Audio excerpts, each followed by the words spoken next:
우리가 옷을 입는 이유 중 하나는 부끄러움을 가리기 위함입니다. 만약에 속옷만 입고 있는 모습을 누군가에게 보인다면 정말 민망하기 그지없을 것입니다.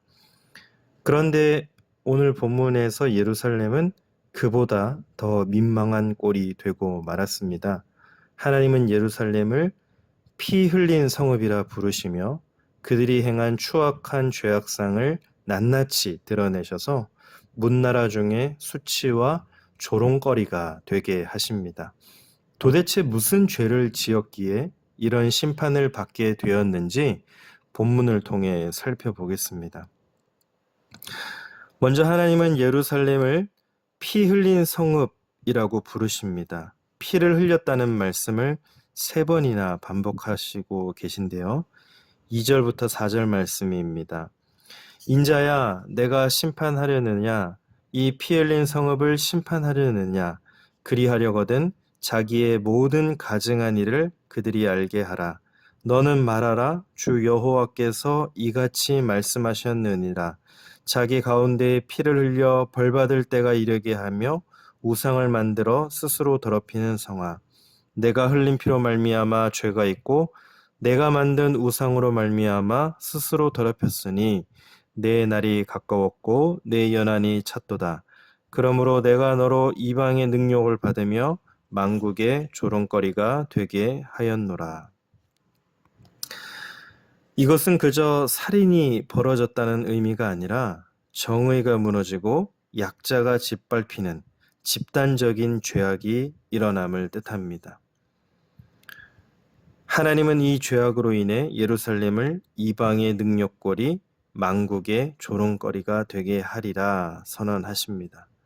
하나님의 말씀이 사라지고 하나님과의 관계가 무너지니 거기서는 이미 틈이 벌어지고 또 사회뿐만 아니라 교회까지도 또 심지어는 가정까지도 정의가 무너지고 약자가 짓밟히는 이런 공동체적인 죄악이 일어나고 있음을 우리에게 말씀해주고 있습니다. 이처럼 죄는 성도를 부끄럽게 합니다. 우리의 공동체는 또 나는 하나님 앞에서 어떤 죄악이 있는지, 흠이 있는지 돌아보고 우리가 죄악을 제거하는 성도들이 되어야 하겠습니다. 하나님은 예루살렘 거민들이 부모를 업신여기고 나그네를 학대하며 고아와 과부를 해한 죄악을 저질렀다고 책망하십니다. 7절 말씀입니다. 그들이 내 가운데에서 부모를 업신여겼으며 내 가운데에서 나그네를 학대하였으며 내 가운데에서 고아와 과부를 해하였도다. 이것은 그저 윤리적인 타락이 아니라 약자를 보호하시는 하나님의 율법을 모욕하는 영적인 반역이었습니다. 하나님이 원하시는 것은 약자들이 보호받는 공동체였지만 예루살렘은 약자들이 짓밟히고 수탈당하는 곳이 되었습니다. 약자를 보호하기를 원하시는 하나님, 우리가 그 하나님의 마음으로 우리의 손을 통해 약자들이 힘을 얻도록 해야 하겠습니다. 또한 예루살렘 거민들은 성물을 업신여겼고 안식일을 더럽혔습니다. 피를 흘리려고 이간질을 했고 우상을 숭배했습니다. 8절, 9절 보겠습니다. 너는 나의 성물들을 업신여겼으며 나의 안식일을 더럽혔으며 내 가운데에 피를 흘리려고 이간을 붙이는 자도 있었으며 내 가운데에 산 위에서 재물을 먹는 자도 있었으며 내 가운데에 음행하는 자도 있었으며 이것은 예배와 말씀 중심의 삶이 철저하게 무너졌음을 뜻합니다. 하나님과의 관계가 깨어지면 죄악으로 오염될 수밖에 없는 것이죠. 하나님이 없으니 계시지 않으니 하나님이 계셔야 할 자리에 다른 죄악들을 우상 숭배 거리들을 갖다가 놓고 그것을 죄악을 저지르는 것입니다. 우리도 하나님과의 관계가 건강한지 올바른지 늘 돌아보아야 합니다. 우리가 예배를 소홀히 여기고 있다면 심각한 문제임을 깨닫고 회개해야 합니다. 정상으로 돌아가야 하죠. 회복시켜야 하는 것이죠. 예배가 무너지면 모든 것이 무너지기 때문입니다. 예배의 붕괴는 심각한 성적 타락을 불러왔습니다. 10절, 11절 말씀입니다. 내 가운데에 자기 아버지의 하체를 드러내는 자도 있었으며 내 가운데에 월경하는 부정한 여인과 관계하는 자도 있었으며 어떤 사람은 그 이웃의 아내와 가증한 일을 행하였으며 어떤 사람은 그의 며느리를 더럽혀 음행하였으며 내 가운데에 어떤 사람은 그 자매 곧 아버지의 딸과 관계하였으며 근친상간, 불륜 등 차마 언급하기도 민망할 성적 죄악들이 낱낱이 공개됩니다. 공동체 전체가 철저하게 타락했음을 뜻합니다. 거룩함 대신에 쾌락이 기준이 되고 하나님 대신에 자기 소견에 옳은 대로 행하는 세대는 심판을 피할 수가 없습니다. 우리도 성적으로 상당히 문란해진 시대를 살아가고 있습니다.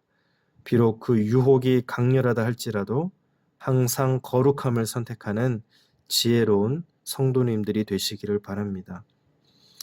이제 12절에서는 뇌물을 받고 고리대금으로 부당이득을 취하고 이웃을 속여 빼앗는 악행도 자행되고 있는 것을 볼 수가 있습니다. 내 가운데에 피를 흘리려고 뇌물을 받는 자도 있었으며 내가 변돈과 이자를 받았으며 이익을 탐하여 이웃을 속여 빼앗았으며 나를 잊어버렸도다 주 여호와의 말씀이니라. 좀 전에 앞에서 하나님께서 예루살렘을 향해 피 흘린 성읍이라고 한탄하시며 그렇게 민망한 꼴을 드러내고 있는 이스라엘 백성들을 향해 피를 흘렸다라고 말씀을 하셨는데 여기서도 보니까 내 가운데에 피를 흘리려고. 피는 생명입니다. 피는 그 사람을 나타냅니다. 그런데 그 사람의 생명인 피를 흘리려고 흘리게 하는 그런 아픔을 생명을 빼앗아가는 뇌물을 받는 자도 있었고 또 이익을 탐하여 이웃을 속여 빼앗았고 변돈과 이자를 받았다. 그 사람을 죽이는 것이죠. 그 사람의 생명을 빼앗아가는 일입니다. 타락한 인간이 재물을 탐내는 것은 당연합니다. 그런데 최소한의 양심도 없습니다.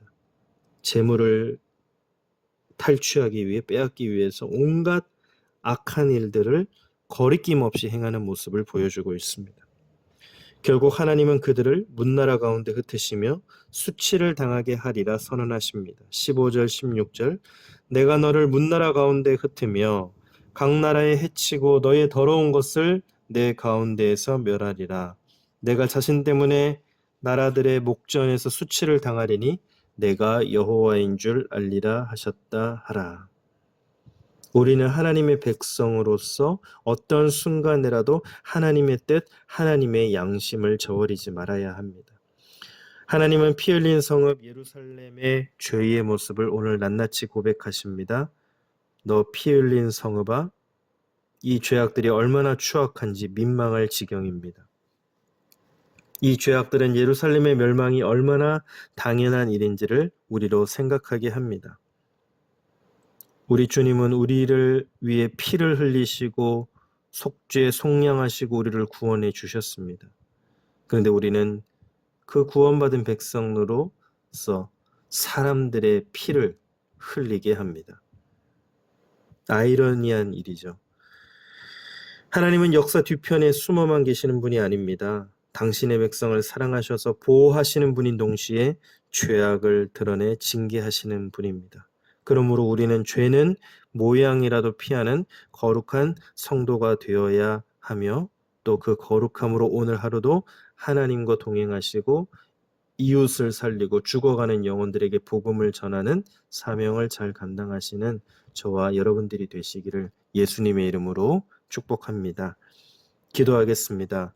주님은 우리를 위해 피를 흘려 주셔서 그 보혈의 은혜로 살리시고 생명 주셨는데 오늘 하나님은 오히려 예루살렘을 향해 피 흘린 성읍이라고 말씀하시고 또 우리는 그 하나님의 생명의 은혜를 오히려 악용하여 많은 사람들에게 그 생명을 빼앗아 피를 흘리게 하는 그런 죄악을 저지르고 있습니다.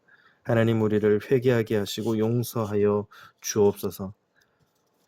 우리가 하나님의 백성으로서 어떤 순간에라도 하나님의 뜻을 저버리지 말게 하시고 이 죄악된 세상 가운데서도 그 유혹 속에서도 우리는 어떻게 하면 하나님의 백성으로 살아갈 수 있는지, 또 죄악과 죽어가는 영혼들을 살릴 수 있는지, 이 시대에 그 아픔을 떠안고 짊어지고 우리로 기도하게 하여 주옵소서. 하나님의 뜻을 그 가운데 발견하게 하시고 예배와 말씀이 무너지고 있는 이 현실 속에서 하나님, 우리가 하나님의 자녀로서 예배와 말씀, 찬양, 거룩함을 잃지 않도록 도와주옵소서. 우리의 공동체가 나로 인해 무너지지 않도록 하나님 앞에 다시 나아가게 하시고 우리를 흩어버리지 마시고 다시 모이게 하셔서 하나님의 거룩한 성도로 살아갈 수 있도록 인도하여 주옵소서. 이 모든 말씀 예수님의 이름으로 기도드립니다. 아멘.